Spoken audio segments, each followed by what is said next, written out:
Hala! Sa taas ako yung, sa taas. Yung ako nung sa taas. Oh, Parang may ilaw. wow! Ayun o, yan yun. Parang sumasabog ng ilaw o. Yan o, bugalaw na. Oo pa, dancing aurora yan pa. Yan. Bugalaw o. Ayun, parang ano yung, ito o, nagkalata o. So guys, ayan napalabas tayo ng bahay ng alauna ng madaling araw. Dahil ayan, may aurora.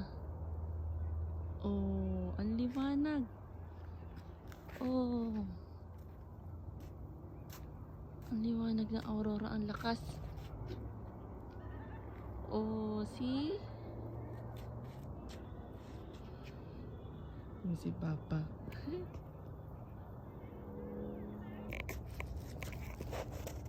Iyan. Alat siya. Ganda yun, hindi sa ganyan ka alat eh. Ayan. Ano, tinan mo sana ang ganda. Kaso lang, alat na siya eh. Pero gandang forma, hugis niya oh. Oo. Uy, ang ganda ng aurora. Grabe, nakakakilig, no?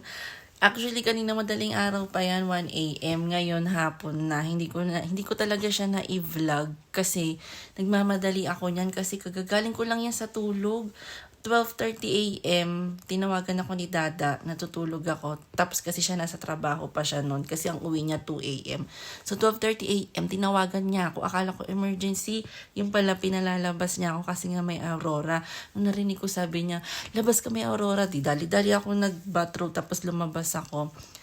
Tiningnan ko muna kung maliwanag bago ko tinawag si Papa. Tapos paglabas ko ng bahay, nakita ko nga si Auring. Tapos bumalik ako dito sa loob ng bahay para tawagin si Papa kasi gusto ko talagang ipakita yun kila Papa. Matagal ko nang hinihiling yun na sabi ko gusto ko bago umuwi sila Papa magpakita si Auring kasi gusto ko talagang ipa-experience sa kanila.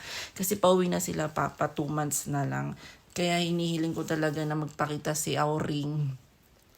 Si Auring, yung Aurora Borealis or yung Northern Lights.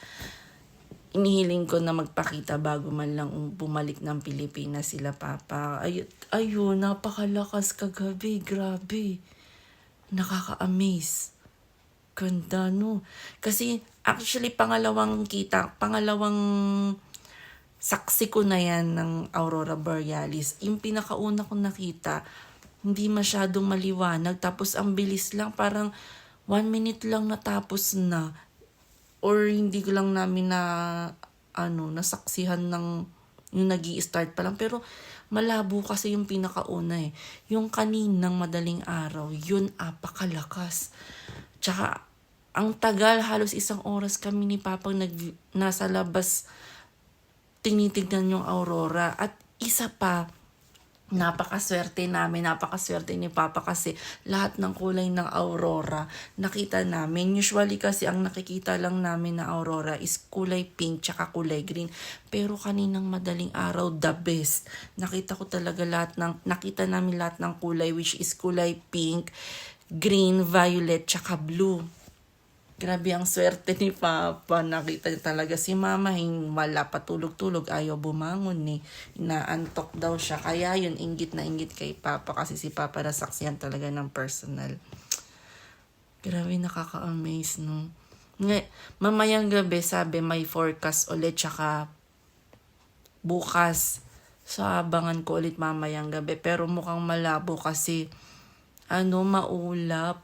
Pero bukas, abangan natin ulit. Pero, the best yung aurora, no? Sana kayo din nagustuhan nyo yung video na yun. First time kong i-share sa vlog ko yung Northern Lights.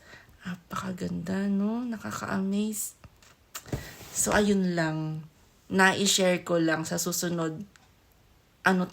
I-vlog natin ng husto. Pero sana matsyempohan natin. Kasi usually, madaling araw talaga siya lumalakas eh. So, ayun lang. Bye-bye. See you again. Sana makakita ulit tayo mamayang gabi or bukas. Bye!